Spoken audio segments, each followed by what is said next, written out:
नमस्ते दोस्तों। क्या आपने कभी समुद्र की उन डरावनी कहानियों के बारे में सुना जहां जहाज बिना चालक दल के लहरों पर भटकते हैं? समुद्र की गहराइयों में ऐसे रहस्य छिपे हैं जो रोंगटे खड़े कर देते हैं। आज हम आपको ले चलेंगे दुनिया के 5 सबसे रहस्यमयी भूतिया जहाजों की सैर पर, जिनकी कहानियां सदियों से अनसुलझी हैं। क्या ये जहाज वाकई शापित है या फिर समुद्र की कोई अज्ञात शक्ति इन्हें निगल लेती है? और हाँ, अगर आप समुद्र में छुट्टियां मनाने की सोच रहे हैं तो ये वीडियो देखकर शायद आपका मन बदल जाए। तैयार हैं? चलिए डर और रोमांच की इस यात्रा को शुरू करते हैं। साल 1872, दिसंबर का महीना। ठंडी हवाओं के बीच अटलांटिक महासागर में एक जहाज तैरता हुआ दिखा, मेरी सेलेस्टे। दूर से देखने पर सब कुछ सामान्य लगता था, लेकिन जब रेस्क्यू जहाज का क्रू उस पर चढ़ा तो जो नजारा सामने आया वो किसी हॉरर फिल्म के शुरुआती सीन जैसा था। टेबल पर आधा खाया हुआ खाना, अलमारी में करीने से रखे कपड़े, जहाज का सारा कार्गो सही सलामत, यहां तक कि शराब के बैरल तक बिल्कुल सुरक्षित। लेकिन जहाज का कप्तान, उसकी पत्नी, उनकी छोटी बेटी और 7 क्रू मेंबर सब हवा में गायब।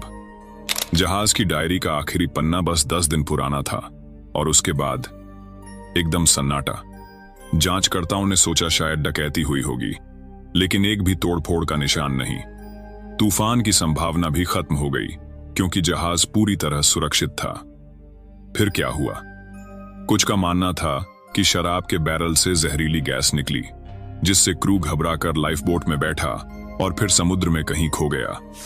कुछ ने कहा यह समुद्री भंवर का शिकार हुआ, जबकि रोमांच प्रेमियों और पैरानॉर्मल एक्सपर्ट्स का मानना है कि ये एलियन अपहरण था। मेरी सेलेस्ट का रहस्य 150 साल बाद भी कायम है और शायद हमेशा रहेगा, क्योंकि जो भी सच्चाई थी वह अटलांटिक के गहरे पानी में हमेशा के लिए दफन हो चुकी है। मेरी सेलेस्ट की कहानी सुनकर आपको लग सकता है कि ऐसा हादसा तो शायद बस एक बार ही हुआ होगा।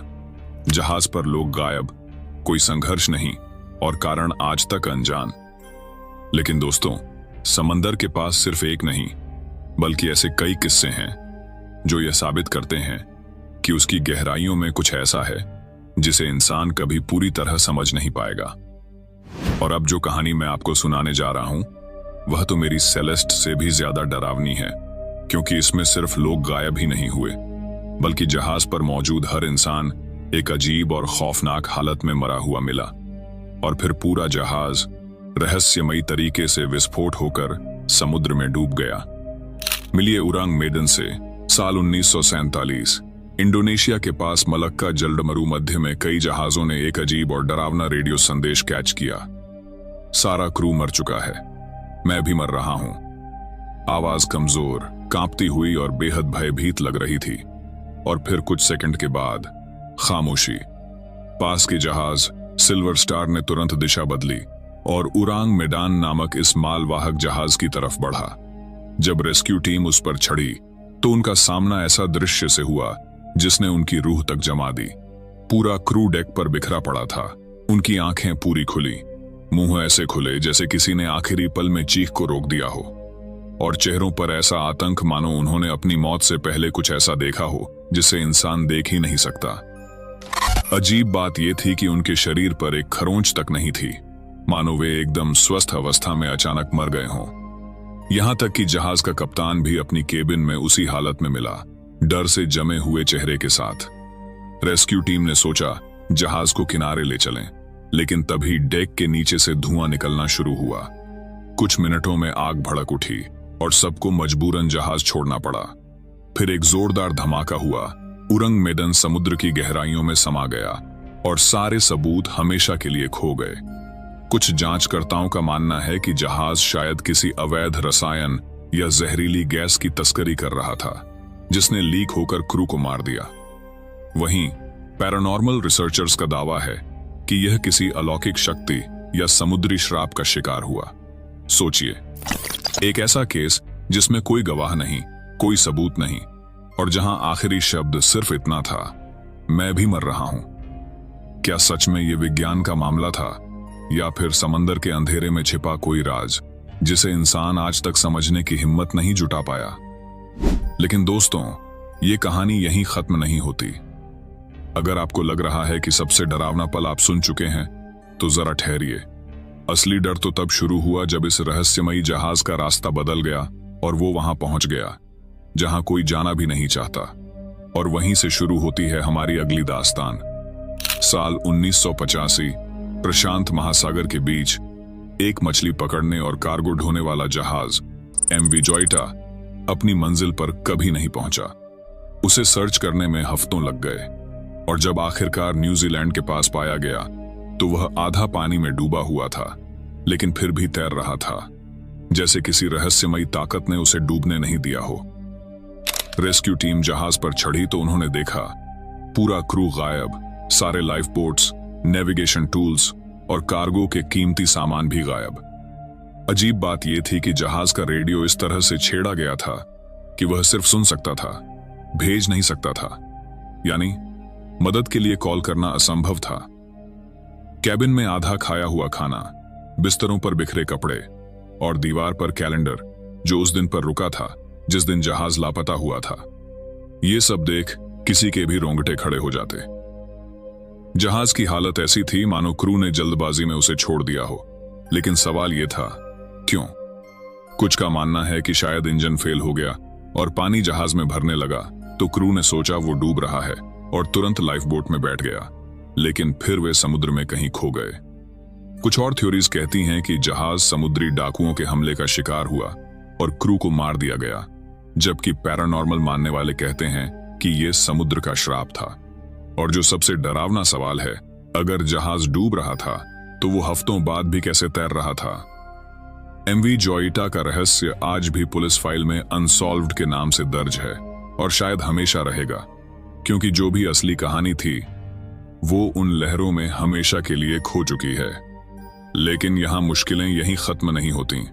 समंदर के ऊपर तूफान और नीचे प्रेशर, दोनों से लड़ना ही काफी था, लेकिन असली डर तब शुरू होता है जब आपको एहसास होता है कि इस स्टील के जंगल में आप कितने अकेले हैं। और ये अकेलापन तो सिर्फ शुरुआत है। असली परीक्षा तब होती है जब महीनों तक घर से दूर रहने के बाद आपको लगता है कि ये जगह आपका नया घर बन चुकी है, जहां हर दिन, हर काम और हर आवाज आपकी जिंदगी का हिस्सा बन जाती है। साल 1921, नॉर्थ कैरोलिना के तट पर एक विशाल पाल वाला जहाज कैरल ए डीरिंग रेत में फंसा हुआ मिला। दूर से देखने पर लगा कि बस एक और परित्यक्त जहाज है, लेकिन जैसे ही कोस्ट गार्ड उस पर चढ़ा, सन्नाटा ऐसा था कि अपने कदमों की आहट भी डराने लगे। पाल खुले थे, खाना टेबल पर रखा था, रसोई में बर्तन करीने से सजे थे, लेकिन न कप्तान, न क्रू, न कोई संघर्ष का निशान, सब गायब। और सबसे अजीब बात, जहाज का नेविगेशन, चार्ट, लॉग बुक और कप्तान के निजी सामान तक गायब थे, मानो किसी ने जानबूझकर सभी सबूत मिटा दिए हों। जांच में कई थ्योरी सामने आई। कुछ का कहना था कि क्रू ने विद्रोह किया और कप्तान को मारकर जहाज छोड़ दिया। कुछ का मानना था कि समुद्री डाकुओं या तस्करों ने हमला किया और सभी को उठा ले गए। लेकिन फिर सवाल यह था, अगर हमला हुआ था तो जहाज और उसके बाकी सामान को क्यों छोड़ा गया?